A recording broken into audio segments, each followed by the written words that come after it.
সকালবেলা তাড়াতাড়ি ঘুম থেকে ওঠেন তিনি। এক কাপ চা নিয়ে ঘরের বিছানার উপর বসে রঞ্জিতবাবু। এমনি শীতকাল, তার মধ্যে বৃষ্টিতে ভেজার ফলে রঞ্জিতবাবুর হালকা জ্বর চলে আসে। কিন্তু তাও রঞ্জিতবাবু সকালে নাস্তা পুরো করে বেরিয়ে যায় থানার উদ্দেশ্যে। রঞ্জিতবাবু নিজের মতো থানায় যাচ্ছিল। ঠিক সেই মুহূর্তে রঞ্জিতবাবুর গাড়ির সামনে একটা মধ্যবয়স্ক ভদ্রলোক চলে আসে।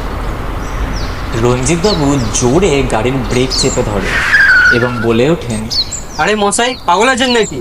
এখনই যদি আপনার কিছু হয়ে যেত তো কে দায়ী হতো?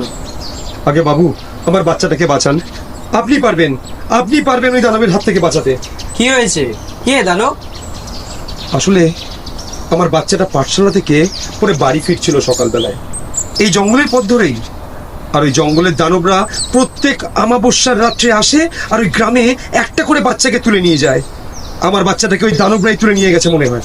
দানব জঙ্গলে? আচ্ছা, আমি দেখছি। আপনি আগে বলুন তো, আপনার বাচ্চাটা ঠিক কোন পাঠশালায় পড়তো?